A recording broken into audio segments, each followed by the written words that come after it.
Buenas noches, queridos amigos. Santiago Vázquez, compañero, momentos inolvidables que tú captabas, grabadora en mano, y que demuestran lo intenso a nivel psíquico incluso que se vivió en esos puntos concretos, en franjas muy precisas de tiempo, y sobre todo esas 4:19 de la madrugada, que parece, y lo vamos a ir contando, es el momento clave de la noche, el momento en que hay una serie de casos que parece que no tienen fácil explicación. Santi, buenas noches. Buenas noches, Iker. Y gracias por el documento. Por favor, faltaría más. Yo creo que ha sido una noche madrugada que ya ha pasado a la historia. Cientos de miles de personas mirando los cielos, no solamente en nuestro país, sino también fuera de él. Y por supuesto, yo me atrevo esta noche aquí en la cadena SER, en tu programa, querido Iker, a decir que esa noche, el pasado 9 de junio, sobrevolaron sobre los cielos de España objetos volantes no identificados. ¿Qué son? No lo sabemos. Por eso son no identificados. Pero evidentemente los hubo. Y por lo menos en la zona donde yo estaba, en el pantano de La Jarosa, unas 200 personas aproximadamente, pues pudimos ver todo lo que a lo largo del programa de hoy vamos a relatar a todos los oyentes. Santiago, ¿y cómo eran las caras en ese momento que tú grababas y que hacías de corresponsal en vivo? Porque claro, ibais pidiendo paso, pero sí. Esta noche vamos a escuchar en diferentes puntos lo que pasó mientras se pedía paso. Ese rosario de voces, esa emoción, que se veía en las miradas de la gente, gente de todo tipo, de todas las edades, de todas las creencias. De todo tipo, sí. Es más, recuerdo concretamente 2 casos de personas que llegaron total y absolutamente con una actitud de negación por acompañar, sencillamente, y que, sin embargo, cuando nos marchamos a eso de las 6:30 de la madrugada del lugar, que estaba ya amaneciendo, era casi de día, me dijeron, ahora sí, después de todo lo que hemos visto esta madrugada aquí, ahora sí que creemos en los ovnis. Creemos que, me dijeron, que no estamos solos en este inmenso campo de fútbol, por decirlo así, que es el universo. Es como plantar una semilla en todo un estadio Bernabéu o Nou Camp. Sería absurdo, realmente. Y es cierto que también había personas de corta edad, de 12, 13, 14 años con sus padres, todo el mundo en la sintonía de la cadena SER escuchando el programa en directo. Y como decía el maestro Alés, pues seguro que en esa pasada madrugada muchas personas en muchos puntos de España y del mundo han decidido su vocación, unos como astrónomos, otros como periodistas, quién sabe, Iker.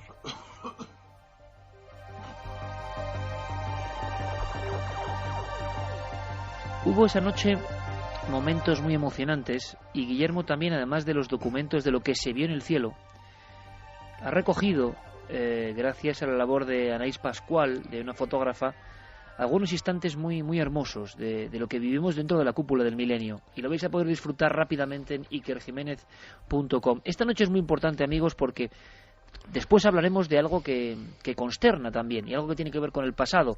Nos visitará el director de la Cueva de Altamira, ni más ni menos, pero es que además es uno de los científicos que ha hecho ese estudio que ha aparecido en la portada del New York Times, del Times y de toda la prensa internacional.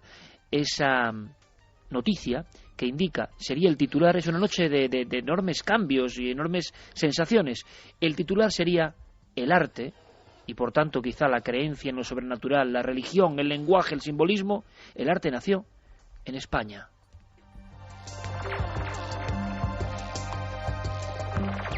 En unos profundísimos y remotísimos templos, quizá los primeros.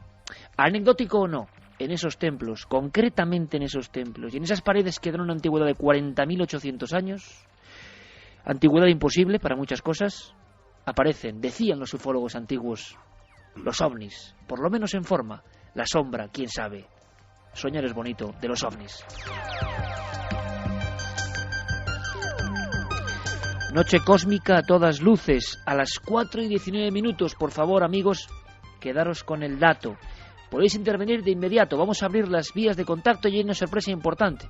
Vosotros podéis ser los entrevistadores. Pero recordemos, con este oxígeno de fondo que nos pone Noel Calero, al que quiero felicitar por su labor en la cúpula del milenio, en esta noche en la que había que estar a la altura, y él la estuvo. Quiero, por favor, que escuchéis otro de esos momentos que sí se emitió, pero que sin duda es uno de los momentos más emotivos de esa noche del 9 al 10 de junio del 2012. Sonaba así a lo largo del tiempo. Y que Santiago Vázquez nos está pidiendo paso urgentísimo. Venga, vamos con él. Gracias, Pablo. Venga, seguimos en contacto.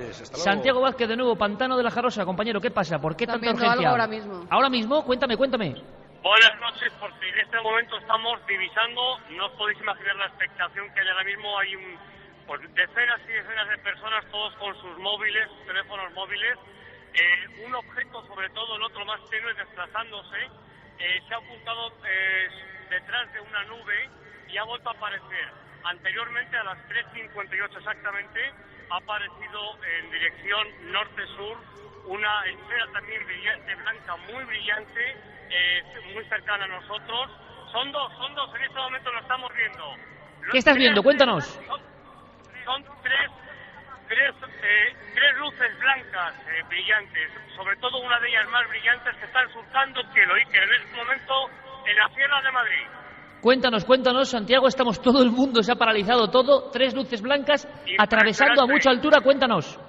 Esto tiene que estar viéndolo mucha más gente, claro, porque es algo muy evidente. La primera venía a las 3:58, he llamado enseguida a producción. En Sanlúcar están viendo 3 objetos también, ahora mismo. Claro, es que son tres objetos, exactamente. No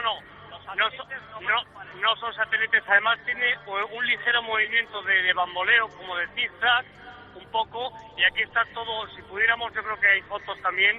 En formación triangular, Santiago, en formación triangular, las 3 luces, o van en una hilera, en línea. En línea.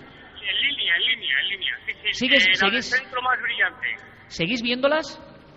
Sí, estamos viéndolas en este momento.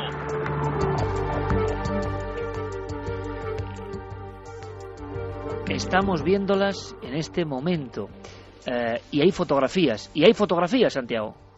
Sí, hay fotografías, que yo creo que es muy importante porque se habla de ovnis, se escucha la palabra, se escucha una retransmisión de algo que está sucediendo en tiempo real, pero lógicamente luego hay que presentar ante los oyentes y espectadores las pruebas, y afortunadamente las tenemos, Iker.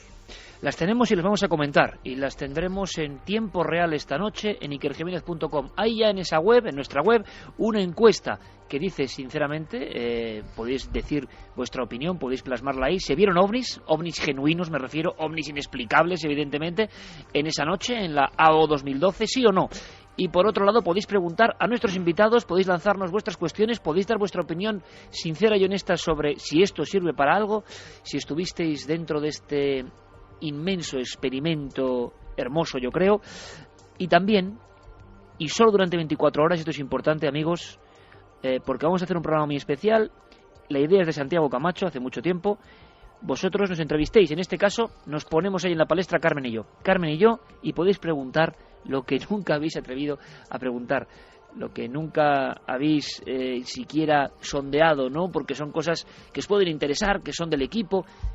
Bueno, pues a tumba abierta, a corazón abierto. Carmen y yo estaremos, pero solo 24 horas podéis enviar vuestra pregunta. Lo tiene todo preparado en el Facebook de la nave del misterio Guillermo León. Todas las vías de contacto abiertas, milenio3con1@cadenaser.com, la cadena Ser, la web, cadenaser.com, con un lienzo en blanco, como siempre, y nuestra nave del misterio en Twitter y en Facebook con Guillermo León. Hubo 2 aplausos muy entrañables, hubo muchas cosas muy entrañables, muy personales, fue una noche de emociones. Terminamos hablando de una de las personas que más ha hecho por este programa en su historia, pero hubo 2 aplausos que a mí me impresionaron, ¿no? Aparte, evidentemente, de Santiago, de Javier, del equipo, ¿no? Un aplauso donde la gente se puso en pie, fue para Santiago Vázquez, y otro aplauso donde la gente se puso en pie fue para Enrique de Vicente. Sin duda, iconos auténticos de la divulgación del misterio, y porque tienen algo. Imagino que es algo que gusta y que disgusta, que unos aprueban y otros desaprueban, pero eso es lo mejor, ¿no? No pasar indiferente, desde luego. Y las personas, yo lo puedo decir, se levantaron 1.500 personas aplaudiendo y con un respeto enorme, que calaba hondo. Están pasando muchas cosas. Maestro Enrique de Vicente, buenas noches. Muy buenas noches, comandante. ¿Cómo suena esto, Enrique? ¿Cómo suena la viva voz de la gente en el campo, observando algo en plena noche? Tiene algo ancestral también, ¿verdad? Cósmico y ancestral al mismo tiempo. Están pasando muchas cosas y será muy bueno que, aparte de los hechos físicos que vamos a comentar también, tú des unas pinceladas de los hechos profundos que a mí me interesan. Pues mira, en cuanto a hechos profundos, hay que partir para mí de la superficie, y es que esta fue una alerta ovni histórica para mí, desde lo que yo conozco en cuanto a las dimensiones, al nivel, a la cantidad de grupos y observadores implicados, sin precedentes en la historia de la ufología, que también fue una noche mágica, porque estaba lleno de magia. Muchísimos los grupos de observadores iban con esa magia a tratar de invocar a lo imposible. Fue una noche mítica, y mítica en muchos sentidos, pero fundamentalmente para mí en uno, y es lo que tiene que ver con que de repente, en un día y en una semana, surgen muchísimos acontecimientos tremendamente importantes sin haberlo podido programar, porque esa alerta ovni la teníais programada por lo menos más de un mes antes, que le dan una dimensión insólita al acontecimiento. Más de un mes y de dos, Enrique. Sí, y es que ese mismo día España se anuncia que va a ser intervenida por la Troika, por la terrible Troika, a la que, curiosamente, de los 4 que estamos en este momento sentados en el estudio, uno de nosotros, Santiago Camacho, ha dedicado un formidable libro tratándola de lo que es. Se llama La Troika y los 40 ladrones. Bien, pero además es que es sumamente importante, porque fíjate que España es la punta de lanza del terremoto tremendo que está sacudiendo nuestras vidas, no solo nuestros bolsillos, junto con Grecia. Y una semana después, mañana, va a tener lugar un acontecimiento decisivo, las elecciones en Grecia y las elecciones en Egipto.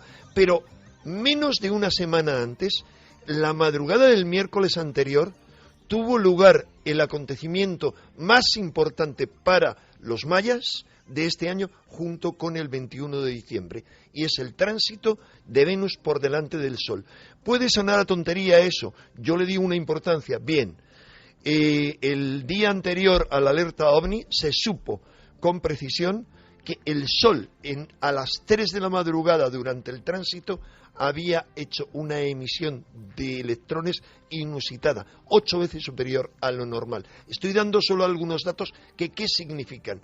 Significan que en medio de esta hecatombe humana que realmente estamos conteniendo, Milenio 3 haga el milagro de sacar a cientos de miles de personas a la calle desde sus casas a mirar al cielo. Y tú sabes mejor que yo, Iker, que en el cielo, a lo largo de toda la historia, desde que hay el menor rastro, y está reflejado en el arte rupestre también, la gente miraba al cielo en busca de esperanzas. Era su punto de máxima atención.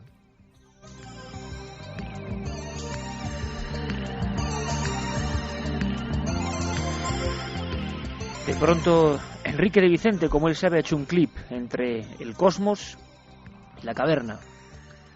Mundos unidos, y que esta noche nosotros volvemos a aproximar, unidos por un misterio enorme, el misterio del ser humano, de la conciencia humana, del futuro humano. Javier Sierra, 7 días después, tendrá reflexiones, tendrá ideas, tendrá emociones, tendrá ese cuaderno repleto de datos. Y yo quiero que me cuente cómo se siente 7 días después de ese acontecimiento que sé que también vivió de una forma febril, intensa, infantil, en el buen sentido de la palabra, y mágico sentido de la palabra, claro. Javier, buenas noches. Muy buenas noches, Iker. Pues tengo efectivamente el cuaderno a rebosar de notas, no solo de las que tomé durante las horas que duró la alerta OVNI, sino las que he ido tomando a lo largo de la semana, porque ha sido una semana de muchas llamadas telefónicas, de muchos correos electrónicos intercambiados con personas de todo tipo, desde gente que estuvo viendo objetos y luces en otros lugares y que no salieron en la emisión, hasta contactos con personas de la defensa, del Ministerio de Defensa, del INTA, en fin, de organizaciones que saben de satélites y que tienen, en fin, entre sus tareas la vigilancia del espacio aéreo y que han aportado sus impresiones, sus comentarios, y que algunas de esas pistas pues las podremos ir dando esta noche acá. Pues claro que sí, Javier, por supuesto. Quiero dar mi abrazo, y esto es importante. Fue una noche que nos superó en algún aspecto, y creo que todos hicimos un buen trabajo, de verdad. Yo lo hablaba con Javier Sierra, yo estaba muy tranquilo y había que ver el montaje, 30 personas trabajando. Yo en un momento dado, y esto es muy personal, me alejé, como siempre hago en todos los programas en los cuales emitimos en vivo. Me alejé y me coloqué durante muchos minutos pidiéndole a Noel que pusiera músicas como esta, exactamente como esta, Noel.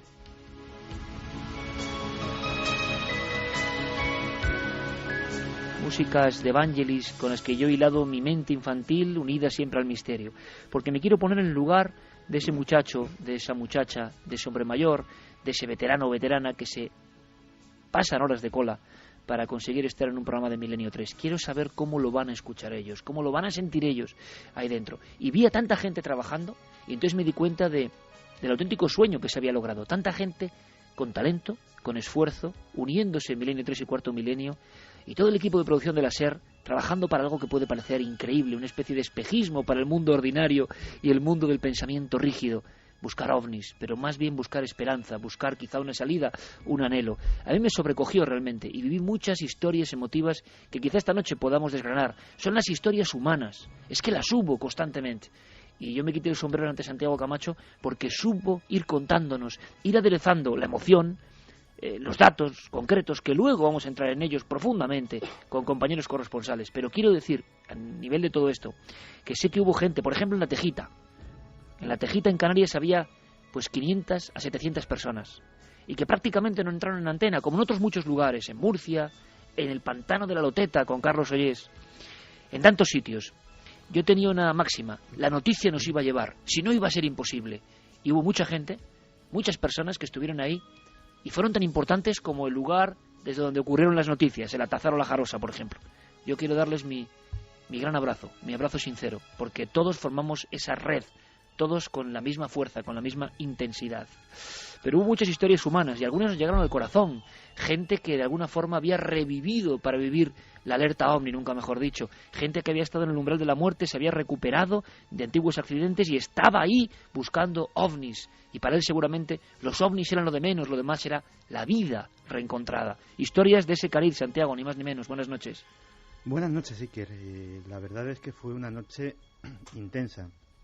Terminamos todos agotados y terminamos agotados por el lógico esfuerzo, pero tal vez, y permíteme la petulancia, si se puede llamar así, yo un poco más porque estuve precisamente en un torbellino de emociones, escrutando a través de las vías de contacto, a través de las redes sociales, esas historias humanas, algunas conmovedoras, otras tiernas, otras graciosas y otras sorprendentes. Y siendo consciente que lo somos generalmente, pero a veces lo tienes más delante de tu propia cara, de que esto es un programa de radio y no es un programa de radio.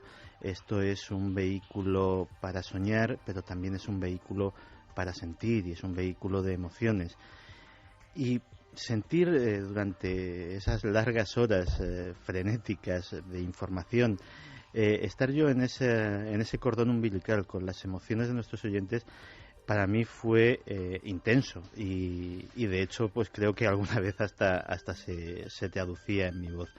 Fíjate que estuvimos hablando de toda la gente que nos estaba escuchando, de toda la gente que estaba pendiente de nosotros, de toda la gente desde todos los puntos de España y muchos puntos del globo, pero hablamos poco. Y a raíz de eso me han llegado muchas historias esta semana de la gente que estaba con nosotros, de esas 1.200 personas.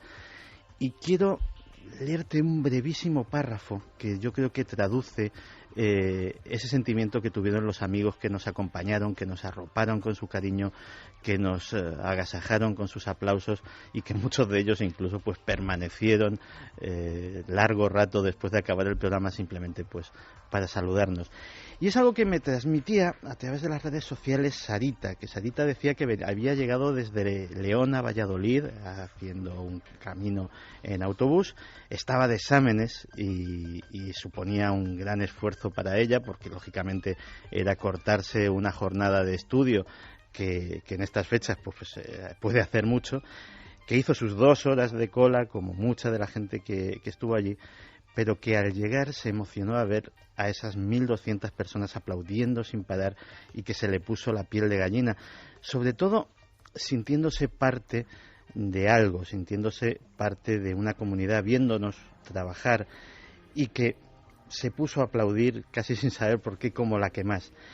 Y luego pues estuvo en esa cola, tuvo la suerte de saludarnos y de hacerse unas fotos con nosotros, y todavía sin creérselo muy bien y muy contenta, dice, pues se volvió de nuevo cansada, como todos nosotros, en su autobús a León. Y la última frase de su mensaje dice: fue una experiencia diferente y maravillosa, ver a tanta gente unida por algo y sobre todo con la que está cayendo. Nunca, nunca lo olvidaré.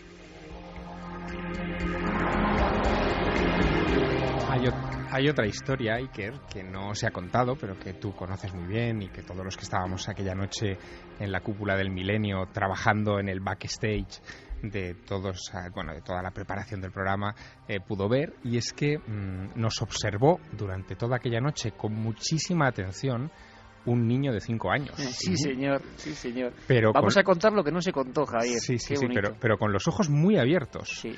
Y estuvo vigilando cada movimiento que hacíamos, yo creo que cada conexión que tomábamos.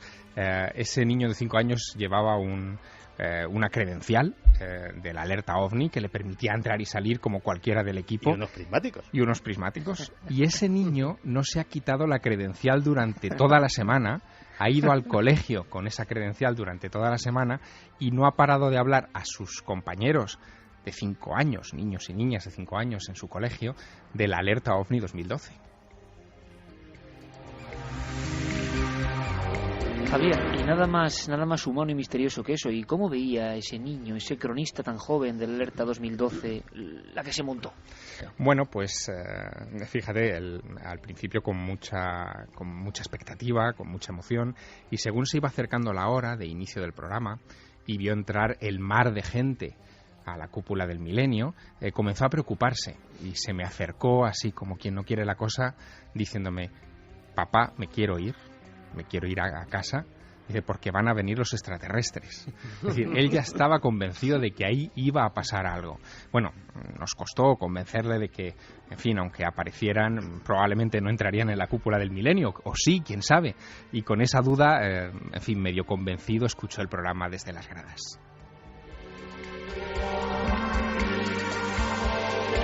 Enseguida vamos con todo lo que pasó, claro que sí, con todos los documentos, los datos. Vamos a contactar con varios compañeros que tuvieron la suerte de estar más cerca quizá del misterio, aunque todos formamos parte de él realmente. Y es interesante saber también el enorme eco y los testimonios que han ido llegando después. Y también repasaremos con Javier Pérez Campos ese eco internacional incluso de la alerta OVNI 2012. Era también una de las importantes misiones de esta operación. No quedarnos solo nosotros con este regusto, ¿no?, sino expandirlo por todo el mundo porque era el momento. Pero ¿qué pasó? Alberto Jiménez del Observatorio de Borovia junto con Miguel Gilarte en Almadén de la Plata estuvieron vigilando el cielo con un sentido.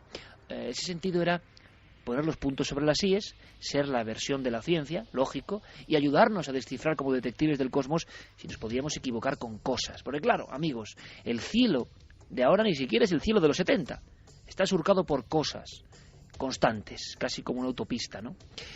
Le hemos preguntado a Alberto Jiménez, director del Observatorio del Castillo, que es curioso que tiene el mismo nombre que la Cueva del Castillo, que es noticia esta semana, otro clip curioso, ¿qué es lo que más le llamó la atención? ¿Qué se puede resolver y qué queda en el misterio? Porque puede ser la primera pieza para la investigación. Escuchamos. Bueno, a nivel general mi opinión es que todo lo que vimos en el cielo aquella noche pues es fácilmente interpretable y reconocible. Quiero decir que no se vio ningún objeto realmente extraño. Hubo varios momentos culminantes en la noche donde la gente vio más cosas, más luces en general en el cielo.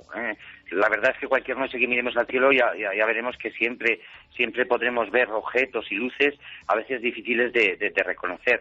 Pero como digo, hubo varios momentos donde se vieron pues más cantidad de ese tipo de luces. Uno de ellos fue pues a las 2:22 aproximadamente de la madrugada, donde corresponde perfectamente con un paso de la Estación Espacial Internacional. Esta misma estación pasó más adelante, hacia las 4 de la madrugada. También ese fue un momento donde mucha gente pues vio esa luz que era blanco-azulada, etcétera.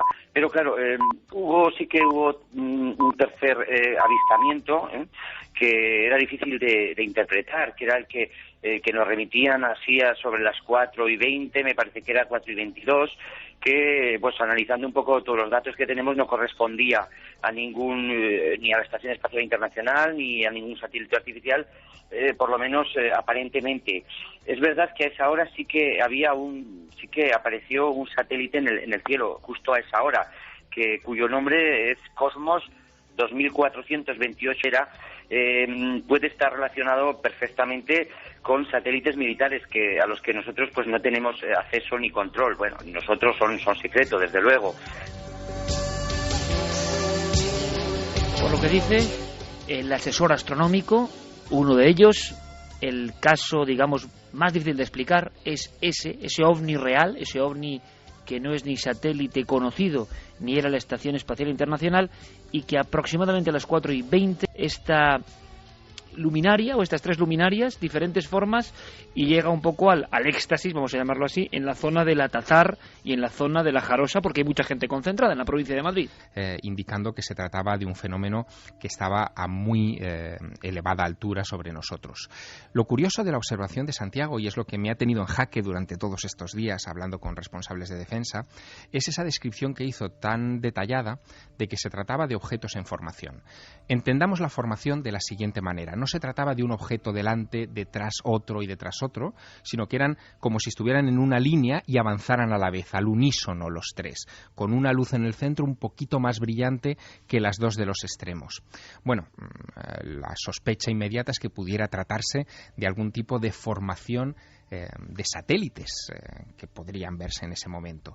El problema está en si los satélites artificiales son capaces de volar en formación. Bueno, pues después de muchos contactos y de muchas conversaciones, esta misma tarde, hablando con un responsable de defensa, me comentaba que precisamente eso, es decir, el conseguir que vuelen satélites en formación, es el objetivo primordial al que se enfrentan las agencias espaciales en estos momentos. Es el gran proyecto, digamos, para el futuro inmediato, para pasado mañana, lo que ellos quieren obtener como desarrollo tecnológico, poder poner en formación satélites para rebotar señales o obtener imágenes de máxima resolución de una parte del planeta, pero que es algo que hoy oficialmente, por ejemplo, en el caso de la OTAN, no se ha conseguido.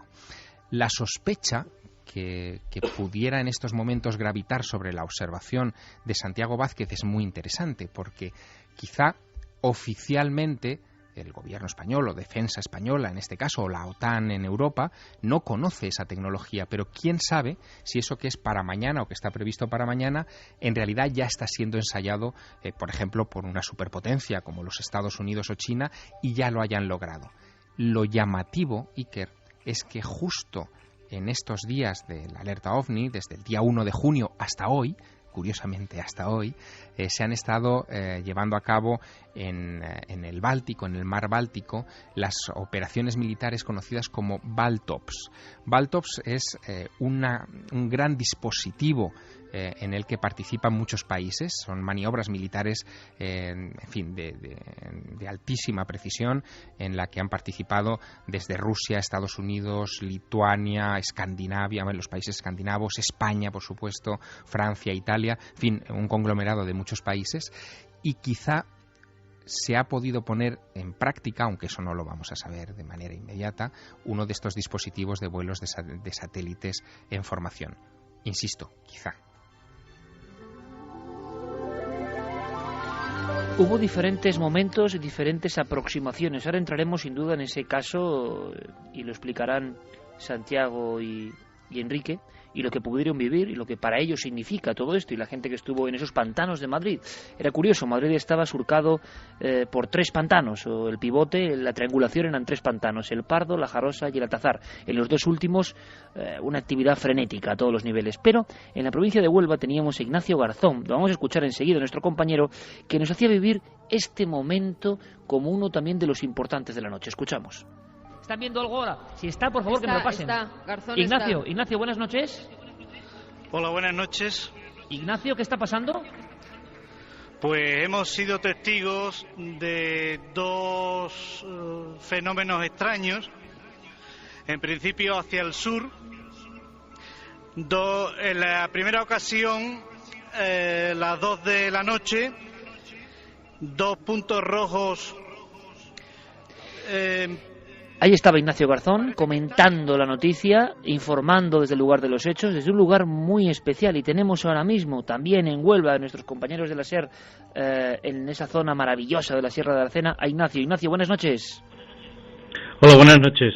Ignacio, gracias por tu colaboración. Fuiste responsable de una de las primeras observaciones, y yo no sé a día de hoy cómo analizas el fenómeno y cómo fue la experiencia en general, porque una de las primeras voces de alarma fue precisamente en la zona que tú controlabas, ¿no? Efectivamente. Quizás la noche fue muy interesante por el factor humano principalmente. Allí en La Peña se reunió gente de las provincias de Sevilla, de Huelva y de Badajoz, lo cual a nivel humano fue muy gratificante. A nivel de avistamiento, las 2 experiencias que vivimos fueron también interesantes. Aunque en un principio yo creí que se trataba de despegue de aviones de la base de Rota, después de hablar con toda la gente que estuvo allí viéndolo, de comparar las visiones que cada uno había tenido de los hechos y de seguir recabando información a lo largo de toda esta semana, hay elementos que son muy extraños en aquellas 2 luces que vimos y que de alguna manera nos indican que probablemente aviones no podían ser. ¿Por qué, Ignacio? Entre otras cosas, porque la nitidez con la que veíamos esas luces, que supuestamente estaban a casi 150 kilómetros, no concuerda con lo que es un avión, ¿no? Por muy grande que sea la nave. Y el aspecto y la sensación, bueno, yo sé también que eres uno de los serios investigadores españoles, que llevas toda la vida en esto, pero además con una visión, vamos a decir, muy racional. ¿Te sobresaltaste o te impactó o te ha generado esas dudas que a veces hasta olvidamos, ¿no?, en el mundo de la investigación, el encontrarte primero con el fenómeno social vivo del fenómeno OVNI? Hay quien había dicho que el fenómeno estaba muerto prácticamente. Percibir eso es una parte de la alerta OVNI, ¿no? Percibir el eco en la gente y luego el momento de las observaciones. ¿Cómo lo interpretas todo? ¿Cómo reflexionas a raíz de esa visión del 9 al 10 de junio del 2012? Bueno, uno se vuelve a hacer las preguntas de siempre, ¿no? ¿Qué hay detrás del fenómeno? ¿Qué importancia tiene el factor humano? Porque eso de que veamos las luces justo cuando nos reunimos mucha gente para ver el cielo, pues algo significa, ¿no? En cuanto a los 2 casos concretos, de momento estamos recopilando información y hasta que no tengamos una idea más clara no podemos hacernos todavía sacar unas conclusiones. Ahí estamos. Enrique, lo de el fenómeno tiene que ver con el ser humano y como ha dicho Ignacio Garzón desde Huelva, cuando aparecen las luces es precisamente en un momento clave. Yo no sé si hablamos de invocación o no, o de qué estamos hablando, no lo sé, o que se genera, no sé si un egregor, es que no sé cómo llamarlo, pero se ha hablado mucho de esto. La comunidad humana, con un pensamiento puesto en una dirección, tiene que ver, el observador tiene que ver con lo observado. Hombre, el observador para mí claramente tiene que ver siempre con lo observado y a cierto nivel la física cuántica también, pero claro, no estamos hablando de física cuántica, así que empecemos de entrada con mi respuesta a tu pregunta, no tengo ni idea. Es decir, hay que reconocer o yo al menos reconozco, después de que llevo desde pequeñito, 50 años cumplo ahora, apasionado por este enigma, que no tengo ninguna certeza. Otra cosa es que yo tengo una radical convicción, por un lado, de que algunos de los que llamamos ovnis, o bastantes de los que llamamos ovnis, son manifestaciones de inteligencias que nos sobrepasan y que para mí son ultraterrestres. Es decir, más allá de la Tierra. No me preguntes si ultradimensionales, no tengo ni idea. Esa es una convicción. 2, sí creo que hay una interrelación en muchas ocasiones entre el pensamiento humano y los ovnis.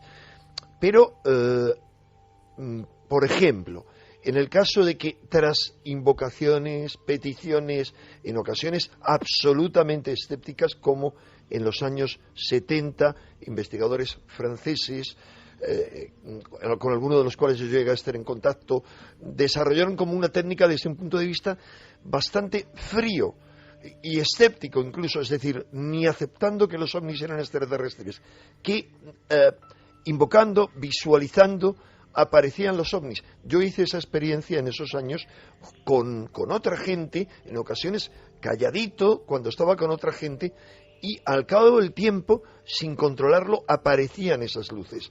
Ahora, eso no demuestra nada, pero hay algo para mí mucho más interesante en el caso de esta noche. Al menos en el caso de lo que yo viví, y de lo que vivimos no todos los que estábamos allá en el Alcázar, sino quienes estábamos fuera del núcleo mayor, y algunos que estaban en coches también lo vieron, quienes estábamos abajo, más cerca del pantano. Y es 3 luces, como las que vio Santiago, con un telescopio de los pocos, la mayoría estaban guardados por temor a que el polvo los estropeara, porque había en total allí 9 telescopios.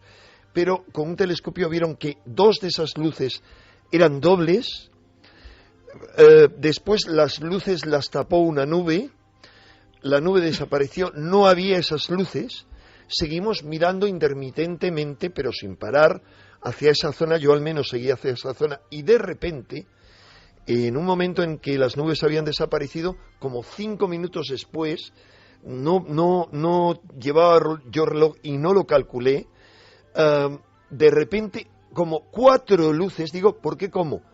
Una serie de luces que yo solo pude seguir a 2 para prestar atención de qué hacían, salieron disparadas desde un punto central. Como había otra gente allí que formaban parte, por ejemplo, de un grupo de observadores muy preparados que se habían distribuido a lo largo de 1 kilómetro en el pantano y que iban comunicándose por radio, me dijeron que eran claramente 4 luces. Eso solo tiene una explicación, y es que además de los satélites en esa zona, además de satélites, digamos, que se agrupan, pues también son satélites que se disparan en diferentes direcciones. Hombre, eso es como si trataran de darnos un espectáculo, y la verdad es que sí, aquí aprovecho para decirte algo, si es que tuviera cierto la hipótesis que pulula por internet, Blue Beam, y es que con proyectos con intenciones de manipulación se está preparando una manifestación de apariencia extraterrestre, pero que es terrestre, hubieran tenido esa noche como la mejor ocasión, quizá como prólogo a los Juegos Olímpicos, que luego podríamos hablar de ello, pero sinceramente lo habrían hecho a la 1:30, 2 de la madrugada, cuando todo el mundo estaba atento. Ahora comentaremos eso, Enrique, esa versión también casi más conspiranoica de la noche del 9 al 10 de junio. Cierto es que las primeras horas transcurrieron bastante tranquilas, dice mucho, porque nadie informó alocadamente, y sin embargo en la franja, sobre todo hacia las 4 de la madrugada, las cosas se precipitaron, y por la zona, al parecer, de Huelva, Cáceres, Córdoba y luego Madrid, suceden la mayoría de los incidentes. El norte prácticamente no reporta casos, y tampoco Levante, y había muchos vigilantes del cielo. Esta noche podéis escribirnos. Ignacio, por cierto, la sensación de que podrían ser satélites, quizás, esa es la pregunta, o descartáis esa opción ahora mismo. ¿Tú pensabas en vuelos, en artefactos humanos? Sí, yo principalmente creo que podrían ser despegue de aviones. Satélites, por supuesto que no. Satélites, por supuesto que no. ¿Cómo fue la reacción de la gente, Ignacio, en el momento de las observaciones, en el aspecto humano? Sorpresa principalmente y mucha atención a ver qué ocurría con esas luces. Muy interesante. ¿Se reactiva la emoción en el investigador con una experiencia de este tipo? Por supuesto que sí. Se reafirma uno en su voluntad de investigar. Créeme que me alegra escucharlo, Ignacio. Un fortísimo abrazo, compañero. Gracias. Un abrazo. Quizá resulta que haya también una clave para reactivar a muchos investigadores que no voy a decir que hayan perdido la fe, ¿no? Pero sí es cierto que por determinados motivos muchos ufólogos españoles habían ido tornando hacia el escepticismo. Esto también es curioso y digno de reflexión. Y a veces volver al terreno, volver a estar con la gente, volver a mirar el cielo, produce estos efectos bien curiosos. Vamos a escuchar ese momento de Enrique de Vicente, documento 6, Noel, compañero, ese momento que nos contaba Enrique y que es paralelo prácticamente al del pantano de la Jarosa. En la noche de la alerta OVNI 2012 sonaba exactamente así. Enrique de Vicente, pantano del Altazar. Enrique, buenas noches. Enrique, pantano... ¿Qué ha ocurrido? Sí. ¿Algo parecido? Iker. Cuéntame. Iker, buenas noches.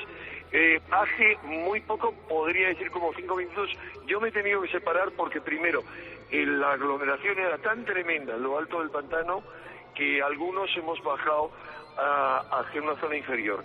Yo estoy ahora aparte de todos los grupos y lo que hemos visto son 3 luces entre las nubes.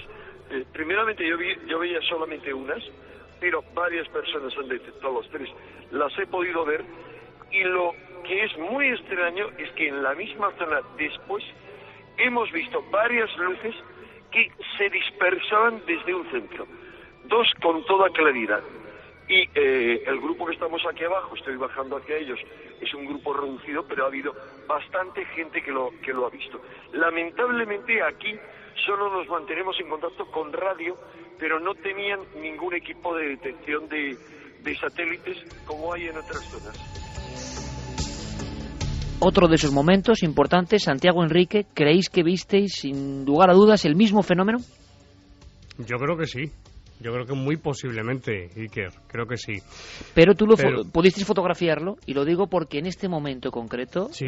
Santi, sí. En este momento concreto, en ikerjiménez.com, Guillermo ya ha dispuesto los álbumes fotográficos de la alerta OVNI 2012, y creo que merece mucho la pena en las páginas de Facebook, siempre en Nave del Misterio, que es nuestra página oficial, a través de ikerjiménez.com, podéis ver fotos de lo que pasó dentro de la cúpula del milenio, y fotos, por ejemplo, como las obtenidas por el grupo de Santiago Vázquez, que podíamos comentarlo. Es que parece que hay un reflejo captado por las cámaras. Sí. Es que Iker, hubo 3 avistamientos en formación. Y si te parece bien, lo resumo rápidamente. Por supuesto. A las 3 de la madrugada y 58 minutos, a unos 60 grados sobre el horizonte y en dirección oeste, aparece una formación de 3 luces que se desplazan en vertical. La luz inferior, al ser ampliada, resulta sumamente extraña, ya que se pueden ver claramente como 2 espirales nebulosas de color azulado. Esta es una de las fotografías de las que disponemos.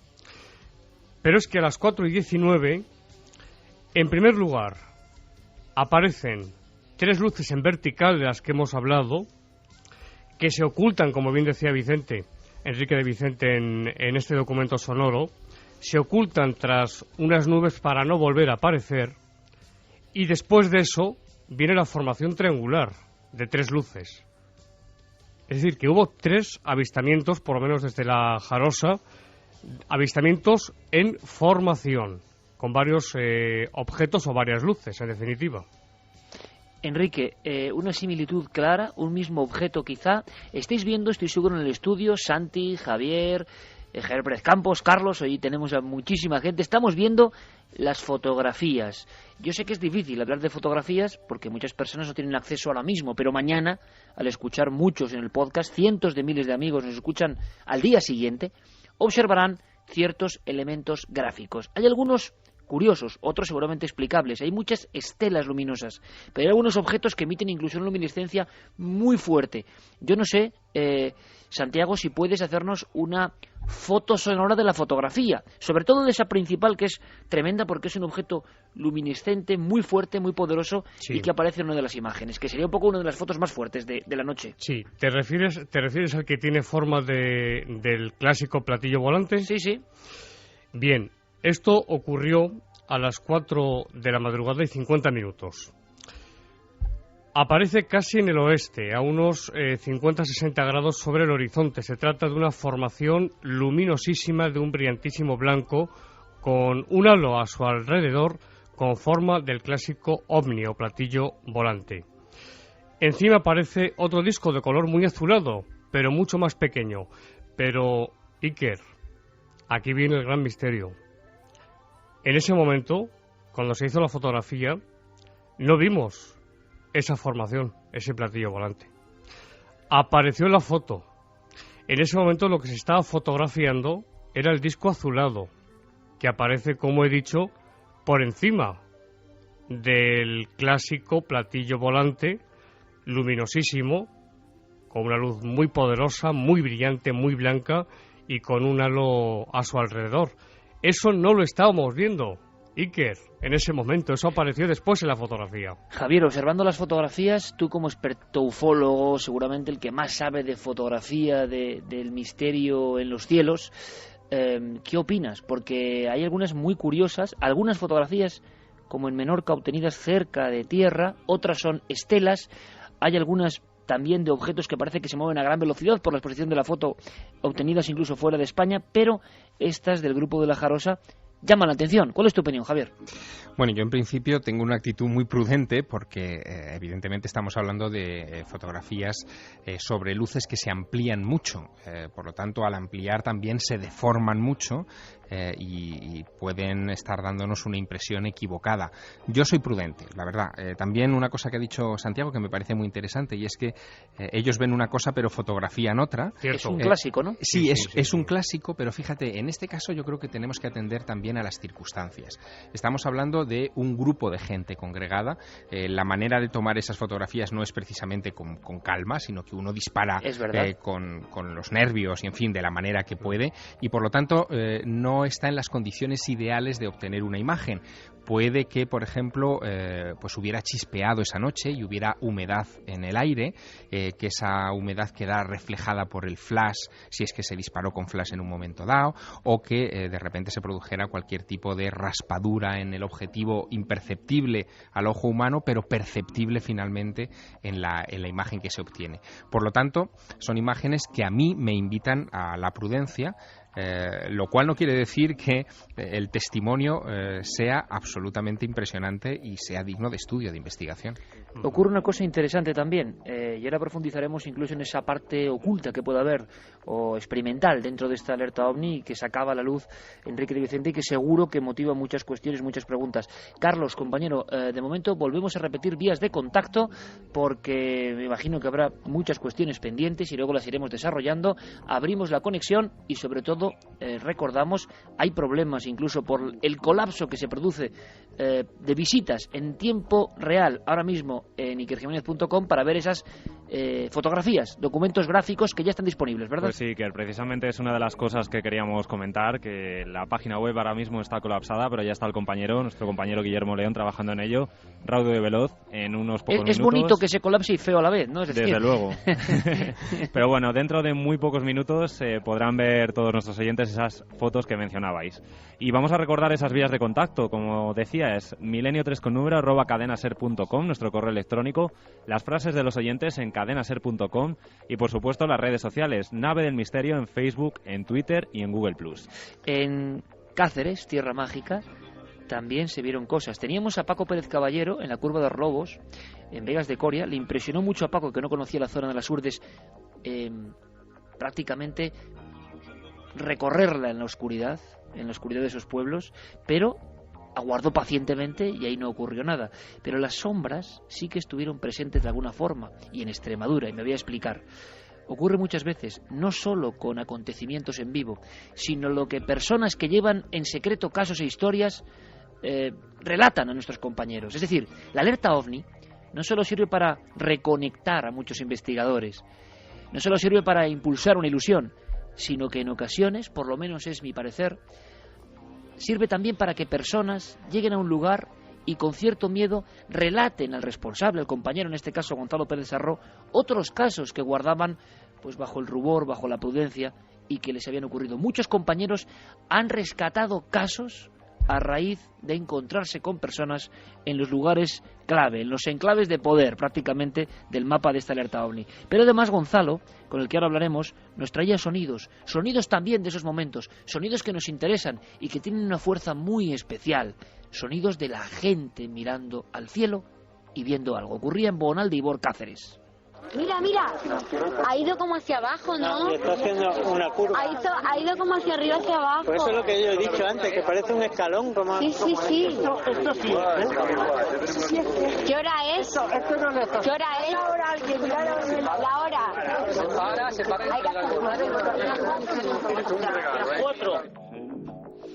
El hombre mira el cielo, el ser humano mira las estrellas y se encuentra con sorpresas y se expresa perfectamente en estas grabaciones. Tenemos contacto, Gonzalo Pérez Sarró, compañero, buenas noches. Hola, buenas noches, Iker, buenas noches a todos. ¿Qué estaba pasando en este instante? Bueno, en ese instante era el momento en el que muy cerca de las 4 se avistaba una luz muy potente que iba de noroeste a noreste y que en su trayecto pues parecía hacer paradas, arrancaba de pronto, subía como en su nivel un escalón, volvía a bajar, un movimiento errático que llamó mucho la atención y que después esa luz se fue hacia el sureste, cambió de rumbo totalmente y desapareció. El factor humano, Gonzalo, te quedaste muy sorprendido, sobrepasado. Tremendo. Haznos un poco la fotografía, porque Cáceres... no era Cáceres capital, era una pequeña población, Bonal de Ibor, con unas ruinas romanas, y yo creo que expresa perfectamente lo que fue la alerta OVNI. Cientos y cientos de personas reunidas en perfecta armonía. Un medio millar quizás de personas, y además es que lo que dices, el enclave está pues a un extremo total de la región extremeña, que sabemos es muy grande, pero además es que hubo gente de Sevilla, de Madrid, muchos madrileños también entre los allí concentrados. Y lo que decías antes, gente muy tímida, alguna de ellas, que incluso esperó a que acabara la alerta, mucho después de las 5 de la madrugada, se acercaba tímidamente para retirarme del grupo y contarme cosas que les habían pasado, que no pretendían nada, porque si no, si lo hubieran hecho al principio de la alerta o yo qué sé, antes de comenzarla incluso. Sin embargo, no se querían ir de allí sin contar aquella experiencia que hasta desde niño en algunos casos habían tenido y que tenían guardada, y bueno, emoción, incluso lágrimas en algunas de las personas. Qué bueno, es decir, personas que desde niño en la tierra extremeña se habían encontrado con algo, incluso hablamos de encuentros cercanos, encuentros que dirían los expertos del tercer tipo, encuentros no solo con luminarias, sino con algo en el suelo o con una forma humanoide, y que llevaban el secreto durante décadas y esperaron a la noche del mes de junio, el día 9, para contártelo. Exactamente, es quizás la parte que no se ve de la alerta, puesto que bueno, allí todos estábamos en grupo viviendo una misma experiencia, pero la experiencia personal de cada uno quedaba para minutos después. Y bueno, pues decir que en aquella zona, desde luego que yo solo estuve en lo que es cerca del monumento, cerca de los restos arqueológicos que hay allí, cerca del pantano, pero en toda la zona, en un terreno abrupto, que me daba un poco miedo, un río, un embalse al lado, aguas, la noche oscura, pues podía tener algún peligro. Sin embargo, es curioso cómo la gente de Milenio 3, bueno, y también del programa hermano, es especial. Yo la verdad es que he tenido una experiencia personal, ya aparte de lo que vimos, tremenda, y la guardo, y bueno, mucha gente como yo deseando que algún día volvamos a hacer una parecida.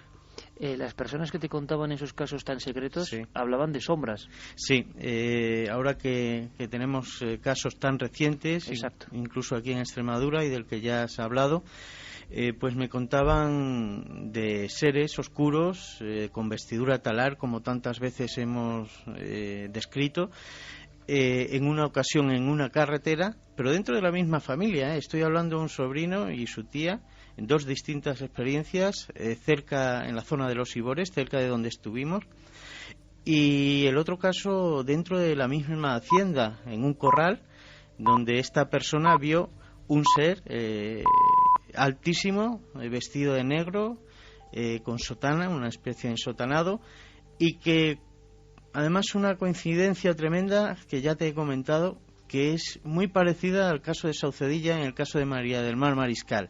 Esta figura no se comunica con voz, sino con un simple gesto con su mano indicando o invitando al testigo a que se acercara. Y estamos hablando de un entorno próximo a Saucedilla relativamente. Sí, claro, la zona del Campo Arañuelo y los Ibores están colindando y, bueno, muy cercanos, todas las poblaciones están cerca. Y me hablas de nuevo del ensotanado, o sea, de ese personaje que ha sido denunciado en pueblos como Saucedilla o en las mismísimas Urdes, donde estaba Paco Pérez Caballero, y que hay otras personas que nunca lo han contado, que lo han visto y lo describen igual, incluso con el gesto de hacer que te aproximes. Exacto. Tengo que profundizar más en la investigación, puesto que esa noche poco tiempo tuvimos para hablar esta persona y yo, pero hemos quedado en que ahora, porque además uno de los testigos puede estar en verano en la población donde ocurrió, y hablaremos y tomaremos fotografías y el testimonio de toda la familia. Gonzalo, como siempre, compañero, muchísimas gracias, de verdad. Nada, aquí estamos para eso. Para vivir experiencias de este tipo y que sean muchas más. Un abrazo muy fuerte. Igualmente, Iker. Si me permites, Iker. Sí, por supuesto, Enrique. Bueno, es en torno a lo que contaba Gonzalo. Por un lado, yo tuve oportunidad allí en la parte baja del Atazar de hablar con toda una serie de muchachos, 2 grupos diferentes básicamente, que son de la zona y que me han contado que iban a observar al pantano, etcétera. Entonces, no en la zona donde estamos nosotros, que es en la zona del Berrueco, sino al extremo más norte, que hay otro pueblo importante. Me han contado experiencias que tuvieron, sobre todo un par de ellas muy interesante, 2 grupos distintos, y es en una ocasión salieron huyendo de noche porque empezaron a oír una serie de ruidos, tal como los escribían, son similares a algunos de esos que llamamos ruidos de la tierra, y en otra ocasión también hubo la visión, no de alguno de los que estaba allí, sino de otro que ellos conocían, de un enlutado, de una de esas figuras negras. Pero algo que no he querido contar antes de la alerta OVNI para no crear expectativas, para que aquello no se convirtiera en una afluencia masiva, o por el contrario, nadie quisiera ir por miedo, es que a finales de los años 70 y comienzos de los años 80, después de toda una serie de observaciones en el Atazar de objetos entrando y saliendo del pantano, de objetos luminosos que fueron observados, entre otros, por gente que yo entrevisté, como una farmacéutica cercana y el alcalde de un pueblo cercano, hubo 2 grupos de chavales aficionados al fenómeno OVNI que estuvieron, digamos, allí pasando muchas noches en una tienda de campaña, y tanto uno de estos grupos como otro grupo ajeno que eran puramente campistas, en el año 79 y en el año 81 tuvieron 2 experiencias fascinantes, y en las 2 el denominador común era la aparición de seres oscuros muy altos y de otros seres bajitos y cabezones, saliendo y entrando del agua. Del agua, además con unas plataformas, fundamentalmente una de ellas triangular, y lo que no hemos contado, pero vimos a algunos de los que estuvimos ahí abajo, no podemos decir que fuera nada extraño porque estaba demasiado lejos, y es que al otro extremo del pantano, a mano derecha del embarcadero, había una luminosidad, a veces verde, a veces blanca, que parecía submarina. Cuidado, podría deberse a cualquier cosa. Hubo gente que dijo, hay un ovni en el agua. No era un ovni porque teníamos aparatos de visión muy potentes. Eso en la noche de la alerta OVNI. Sí, pero eso era una barca con una luz, punto. Pero muy a la derecha de eso, hubo un resplandor. Y no sé si estarán escuchando algunos de los amigos que estaban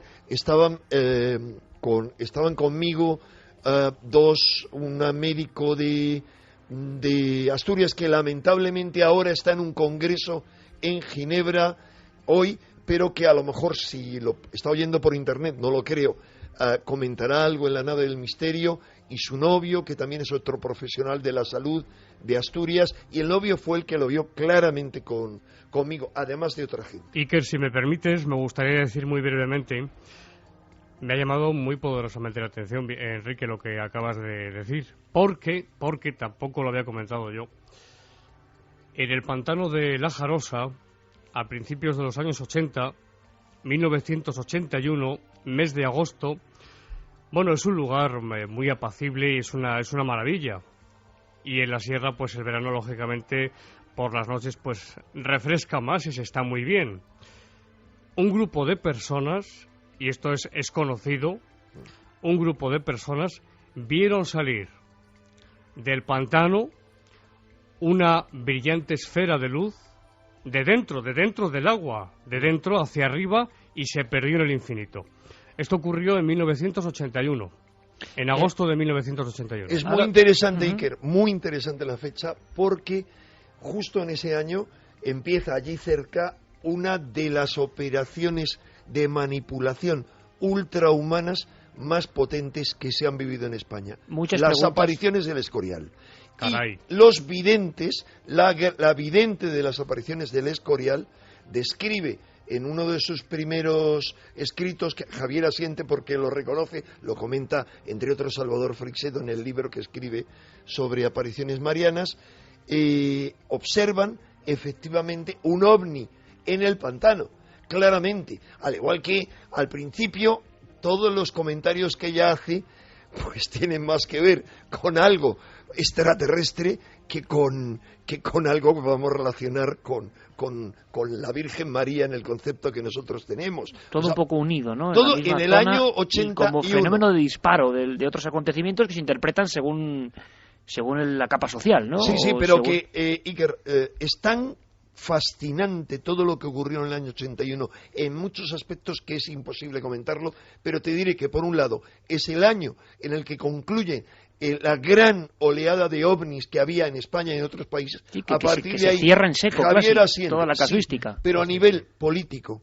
de sociedades secretas, de manipulación en Europa, es brutal todo lo que ocurre en ese año, absolutamente brutal. Y también en el terreno ufológico a nivel de manipulación, de supuesto contacto de determinados gobiernos, el norteamericano y el británico, con los ovnis.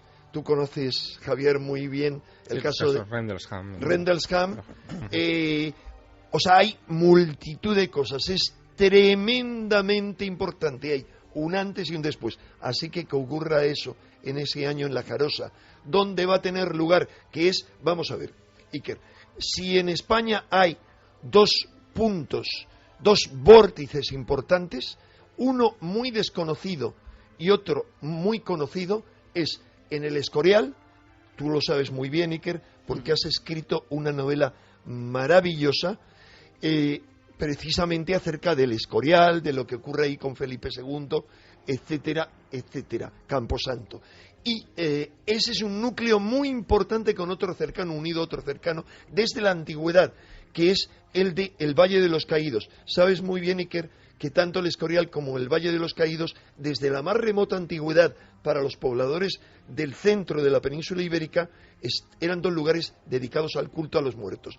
Pero lo que la gente ignora es que el Atazar es un pantano construido sobre una sima profunda, una sima que está en el centro de la península ibérica, en el centro exacto, considerada como península, no España. Si trazamos un círculo o un cuadrado en torno a la península ibérica, vamos a ver que el Atazar cae sobre, digamos, un diámetro pequeño en ese centro.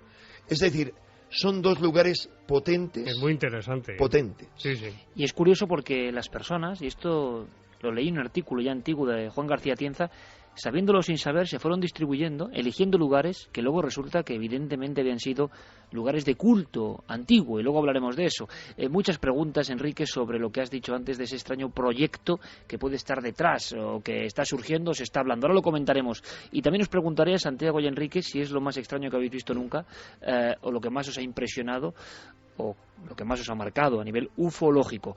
Pero permitidme que salude rápidamente a Alejandro López Andrada. Él estaba en las minas del Soldado de Córdoba. Él es un escritor de prestigio, un poeta, y no es fácil que escritores de prestigio, que viven en ese mundo a veces también un poco onírico, ufológico, ¿no?, desciendan al mundo del misterio. Pero Alejandro es así. Alejandro hizo de corresponsal. Alejandro ha tenido la suerte, además, de tener muy cerca una de estas figuras, y tuvo el valor de contarlo con su hija en Cuarto Milenio, y también vivió una experiencia, creo, seguro, emocionante en las minas del Soldado, y también hubo acontecimientos. Alejandro, buenas noches. Hola, buenas noches, Iker. Alejandro, como siempre, gracias, un corresponsal de lujo, y yo te agradezco, y todo el equipo de Milenio 3, todo el esfuerzo, en un lugar muy peculiar, en un lugar muy potente, y en un lugar donde habían pasado cosas, y también en la noche mágica de la alerta OVNI, visteis cosas. Bueno, la verdad que las minas del Soldado ya de por sí es un lugar mágico, un lugar cargado de un magnetismo poético, de un misterio indescifrable, y curiosamente en esa noche ocurrieron cosas imposibles de describir y de contar. Pero yo diría maravillosas. Maravillosas, ¿con qué te quedas? ¿Qué fotografía o qué poesía nos haces de lo que se vio? Porque parece que Córdoba fue un epicentro, y conectamos contigo en diferentes ocasiones, porque esas cosas que se veían en la zona de Huelva también se estaban viendo en Córdoba y en Cádiz al sur, y luego en Madrid. ¿Con qué poesía sonora te quedas de todo esto? ¿Qué nos podrías transmitir, Alejandro? Bueno, aparte de que aquello estuvo muy bien ambientado, hubo más de 200 personas. Yo recordaba en torno a la estación, me quedaría con las estampas de muchísimos coches, la gente allí sacó su hamaca, gente con sus prismáticos, con toda la gente con sus teléfonos móviles mirando el cielo, ¿no? Y de pronto me quedé con dos imágenes, la de un chico joven que se acercó, yo estaba en el andén, sentado cerca de la estación, de la vieja estación del Soldado, y bueno, dice, mira, que estoy viendo algo por la zona del noroeste. Y bueno, toda la gente vio perfectamente una esfera naranja desplazándose desde el noroeste al noreste de una manera muy lenta, la vio perfectamente, el cielo era nítido, totalmente claro y limpio, y sobre el horizonte no muy alta cruzó entre los eucaliptos una silueta, una luz naranja que la vimos fantásticamente bien durante unos minutos de una manera muy lenta. Yo creo que aquí en ese momento conectamos con vosotros. Y luego vimos pasar también la estación espacial, esto ya lo aclaró Javier Sierra, y ya después de las 4 fue maravilloso, ¿no? Ver luces zigzagueando sobre nuestra cabeza, que curiosamente fue un grupo de chicos jóvenes de Córdoba y de Hinojosa del Duque también, del sitio en el que estamos ahora, y bueno, me llamaron fascinado, y empezó toda la gente a mirar para arriba, y vimos luces zigzagueando sobre nuestras cabezas. Pero eso ocurrió a partir de las 4, sí, Alejandro, las 4 y que 20, es el momento sí, cumbre que viven Enrique y Santiago en los pantanos de Madrid. Lo vivís también en la mina del Soldado de Córdoba. Los demás casos, bueno, están ahí, son curiosos, pero de repente como que ¡pum!, todo se desencadena hacia las 4 y 19 minutos. Era una cosa magnífica, ¿no? Porque es que veía, en primer lugar vimos una luz zigzagueando, se detenía, arrancaba de nuevo hacia zigzag, incluso parecía irse hacia atrás de nuevo, y paralelamente a eso surgió otra luz blanca, otro punto luminoso que iba un poquito más rápido incluso que el anterior, y esto lo vimos decenas de personas y estábamos todos fascinados, ¿no?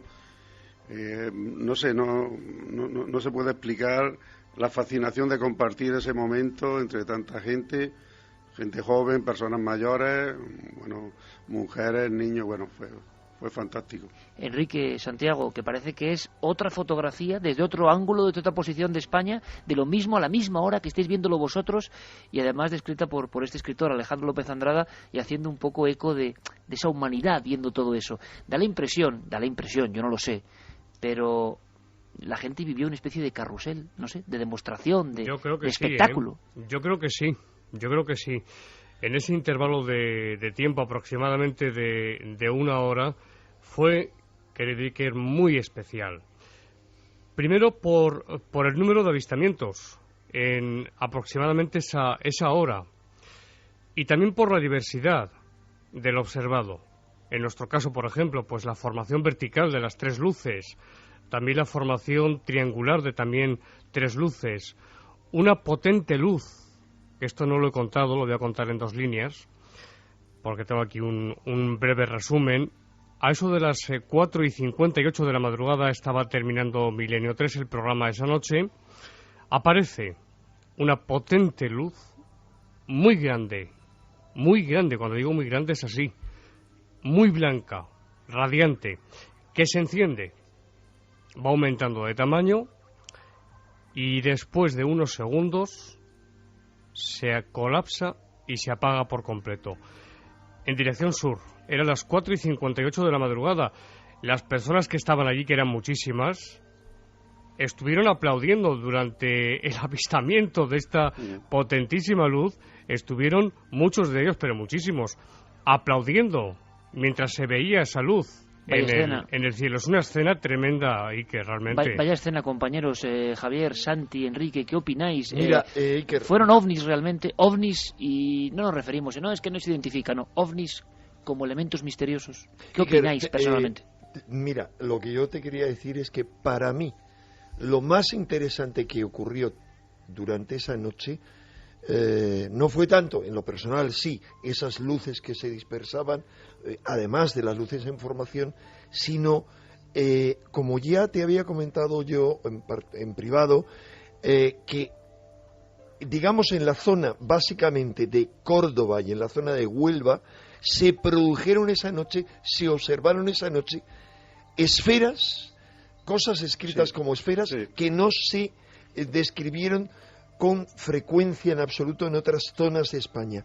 En concreto, en la zona de las Minas del Soldado, hubo uno de los observadores que acompañaban a Alejandro López Andrada, creo que recordar que se llamaba José Manuel, que informaba un chaval joven. Sí, del avistamiento de una pequeña esfera de tono anaranjado. ¿Es así, Alejandro? Sí, esfera totalmente fue. Pequeña una pequeña esfera, pero que iba de una manera transcurriendo muy lenta sobre el cielo y sobre el horizonte, y lo estuvimos viendo bastantes minutos cruzar detrás de los eucaliptos. Hay un bosque de eucaliptos en las minas. Sí. Y bueno, fue fantástico. Eso lo vimos muchas decenas de personas. Y no tenía nada que ver con la Estación Espacial Internacional que visteis después. No, hay que dejarlo claro. Fue antes. Era mucho mayor la esfera, transcurría de una manera lenta y casi a ras del horizonte. ¿Qué hora podría ser, Alejandro?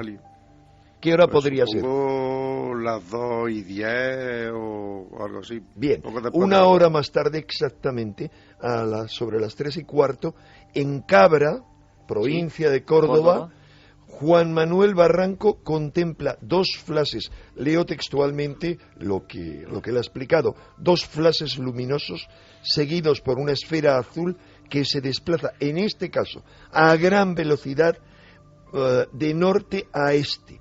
Y este mismo testigo, una hora después, 8 flashes con un objeto que se mueve a gran velocidad y en la misma dirección, es decir, 4:15 aproximadamente. Pero no solo eso, sino que hay otras observaciones en la zona. Por ejemplo, en Huelva, desde la famosa finca del Condesito, de la que se ha hablado en este programa, Adrián Rodríguez observa la misma esfera anaranjada que se está avistando en la cercana localidad de Huelva. Enrique, la gran pregunta, y la traslado a Javier, a Santi, a Alejandro, a todos los que estáis ahí. ¿Esto significa que es una muestra por parte del fenómeno? ¿Es posible que haya tantos objetos de origen desconocido sobrevolando España? ¿Son los seres humanos quienes ven de una forma prodigiosa o mágica o recrean esas imágenes en el cielo? Porque desde luego muchas personas vieron cosas increíbles al mismo tiempo, y lo más importante, muchas llamándonos sin saber que en otros puntos estaban viendo, y nosotros recibiendo, haciendo de embudo esa información y cotejando los datos donde no había posible conexión. Por lo tanto, era curiosísima la coincidencia incidencia en determinados puntos y a determinadas horas. Evidentemente, yo no sé si a nivel junguiano sobre cosas que se ven en el cielo o no, pero la gente estaba viendo cosas. Bueno, yo creo también que hemos hecho una maratón sin haber entrenado. Es decir, nos hemos puesto a mirar el cielo una noche cualquiera, como decía Antonio José Alés, la del 9 al 10 de junio, sin haber entrenado, sin haber pasado muchas otras noches antes sabiendo lo que pasa o no pasa por nuestros cielos. Desde mi punto de vista, y yo tengo una relación, creo que a lo largo de las horas del programa la semana pasada he contabilizado unos 23-25 momentos ovni, digamos, que no son pocos. Bueno, pues yo creo que la mayoría de ellos... 23-25 momentos, sí, momentos de observaciones ovni. Anómalas. Eso es. Que luego pueden tener explicación o no. Exacto, yo creo que la mayoría son explicables, incluso los flashes de luz, ¿no? Los flashes de luz tienen una explicación muy sencilla. Hay una serie de satélites que reciben el nombre clave de LEO. Los LEO son los Low Earth Orbit, o objetos de baja órbita. Son objetos que están sobre unos 500 kilómetros sobre nuestras cabezas, que parece mucho, pero en realidad hay otros que alcanzan los 800 kilómetros de altitud y más. Bueno, pues estos objetos bajos, que son los satélites que nos envían la señal a los teléfonos móviles, por ejemplo, los famosos Iridium, son capaces de emitir este tipo de flashes de luz porque son objetos que tienen grandes espejos y según la posición del Sol pueden reflejar rayos de luz, aunque sea plena noche, porque todo depende de la posición relativa del satélite respecto a nuestro planeta.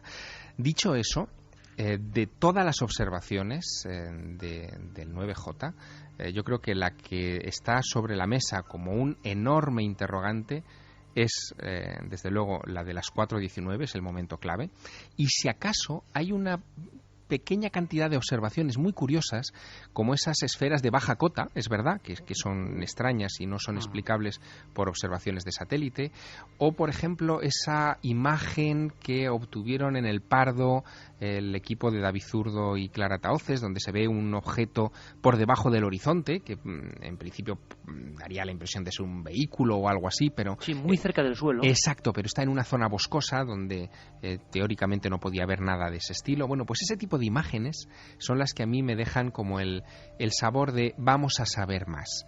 No olvidemos nunca, Iker, que ovni lo que es un término que subraya nuestra ignorancia sobre lo que hay detrás. Es decir, cuando hablamos de ovni es que no hemos podido averiguar más, que nos hemos quedado a las puertas de resolver esa incógnita, y eso es en lo que creo que nos tenemos que concentrar. Alejandro, te agradecemos muchísimo. Yo creo que para una persona con el aspecto, vamos a decirlo, en su mente y en su alma de la escritura, de la composición, yo no sé, da para una escena que puede motivar, ¿no?, futuras obras literarias, esos seres humanos del siglo XXI sumidos en la angustia, en la crisis, y que una noche cualquiera deciden dejarlo todo y mirar al cielo. Es una bonita estampa y es bonito vivirla, ¿verdad? La verdad que es algo maravilloso compartir esos momentos, gente venida de Jaén, de Badajoz, Ciudad Real, de Córdoba, por supuesto, a todos los puntos, y unidos todos mirando el cielo y olvidándonos de la crisis económica, de todo lo negativo que tenemos en torno nuestro. Creo que es algo poético y mágico ya de por sí. Poético y mágico, pues eso ya es mucho. Alejandro, gracias. Un fuerte abrazo. Gracias a vosotros, Iker. Un abrazo para todos. Yo no sé si Santiago Camacho está al tanto, pero Enrique, Santi, ¿qué es eso de conspiración o de manipulación? Yo no sé si me lo puedes explicar, Enrique, en un minuto, sé que es muy difícil, pero ¿por qué se ha rumoreado en las redes, me decíais, algo en torno a la posibilidad de una especie de ¿qué? De espectáculo creado con algún motivo? Suena muy raro, ¿no? Sí, trataré de explicártelo, pero me gustaría, antes de cerrar el programa, añadir cosas que están poniendo en Facebook que confirman lo que estamos hablando esta noche, de otras observaciones. En síntesis, lo que mucha gente habla es algo que se puede sintetizar en la palabra Operación Blue Beam, rayo azul, que bueno, obviamente es un nombre ficticio, porque a nadie se le ocurre montar una operación secreta, y el gran conspiranoico Santi asiente, conspiranoico número 2, porque yo soy más que él. Por supuesto.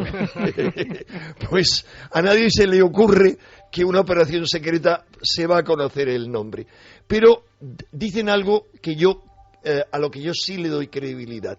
Y es que con diferentes propósitos, que no da tiempo a resumir, de manipulación, se podría, digamos, fingir una aparición masiva de ovnis o en lugares públicos. Por ejemplo, acaba de decir un consejero en ufología del Ministerio Británico, y no el ministro británico de Defensa, como se ha dicho, Nick Pope, que le conocemos bien Javier y yo, que en los Juegos Olímpicos de Londres va a haber manifestaciones ovnis. Entonces, ¿con qué propósito? Manipulación. Pero, como he dicho antes, hombre, podrían haber hecho, si eso fuera cierto, un entrenamiento con este programa, porque no habría habido tanta atención como va a haber en una cosa como los Juegos Olímpicos, y podrían habernos gato por liebre sin ningún problema. Y hacerlo a las 5 menos cuarto de la mañana no es serio, si tratan de impactar a las masas. Javier Pérez Campos, compañero, ha habido un enorme eco. Podíamos dar titulares, flashes casi de hemeroteca del futuro casi, de hemeroteca del presente. El eco de la alerta OVNI 2012 sí que nos ha sobrepasado también. Estamos en la aldea global, ha sido la alerta global, y en todo el mundo se ha hablado de lo que hemos hecho, hay que decirlo. Sí, más de una veintena de medios de todo el mundo han dedicado sus titulares y sus páginas a hablar de este evento, ¿no? Que, como decimos, ha hecho olvidarse de esa crisis o de esos momentos tan difíciles y pues, como decimos, pues han centrado su atención en esta alerta OVNI. Por ejemplo, el Diario de Navarra decía: este sábado por la noche mire al cielo, hay alerta OVNI. El Norte de Castilla también parafraseaba o remarcaba unas palabras tuyas que decía: no sé qué son los ovnis, pero sé que están ahí, ¿no? Bueno, otros periódicos incluso, por ejemplo, la capital de Argentina, decían, simplemente el titular era Noche de Vigilia, y hablaban de cómo se había celebrado en el Parque Acuático de la Victoria, de la ciudad de la Victoria, pues junto a la Laguna del Pescado, en ese parque acuático una congregación de más de un centenar de personas mirando al cielo. En Argentina. Sí, y colaborando con nosotros, mirando al cielo, como decimos, en busca de ese enigma, ¿no? que planea sobre nosotros. Otros periódicos, por ejemplo, la alerta OVNI 2012 se celebra este sábado en distintos puntos de Baleares. La alerta 2012 se celebrará también, bueno, en Baleares es que, por ejemplo, han dedicado muchísimo espacio a este evento. Y días después también pues se hacían crónicas en otros periódicos. Por ejemplo, Almería escudriña los cielos junto a Alberto Cerezuela en la alerta OVNI 2012. Miles de vigilantes del cielo rastrearán el firmamento en busca de ovnis. Y así podríamos seguir, Iker, durante largos minutos. Y porque, bueno, tanta importancia ha tenido que se traduce en estos titulares o en los vídeos de YouTube, por ejemplo, que hay casi más de un centenar. Centenar de vídeos en acción de cosas de la alerta OVNI. Eso es, de personas que estuvieron, por ejemplo, con Enrique, con Santiago, con nosotros también, y que están subiendo ese material ahora mismo a las redes para que todo el mundo pueda verlo y pueda casi sentir esa emoción de ellos mismos. Hay algunos casi muy impactantes en los que se les escucha incluso gritar cuando están viendo luces en el cielo, que recuerdan un poco a esos audios que escuchábamos hace unas semanas en Montserrat con Javier Sierra, ¿no? Me gustaría... Iker, añado, al menos que yo tengo controlados 3 programas de televisión de gran difusión se han encargado o se van a encargar de la alerta OVNI. Uno de ellos, sabes, que fue Gente, que por la tarde, creo que era Gente, emitió un reportaje, y otros 2, el otro no puedo comentarlo, pero el otro sí diré porque vinieron con nosotros, que es el programa No Todo Música, que creo que también es de televisión. Nosotros, como siempre, Enrique, citamos a quienes nos acompañan y trabajan. Es ley del periodismo. De verdad que ha sido un auténtico placer. Estamos recibiendo información en tiempo real, Enrique, como tú decías, de muchos mensajes, mucha gente que está corroborando lo que vosotros visteis. Así que eso lo vamos a comentar a la vuelta con Carlos Largo. Yo os agradezco muchísimo la intervención, yo os agradezco muchísimo la colaboración y que los datos están ahí. Poco más podemos añadir. Eso sí, la fuerza del evento, la fuerza de conseguir que todos juntos miremos al cielo con un objetivo claro: buscar el misterio hondísimo. Estará el misterio en el cielo, estará el misterio bajo tierra, pero de verdad que ha sido un auténtico placer. Le pido a Carlos Largo y a Santiago Camacho que se queden unos minutos más.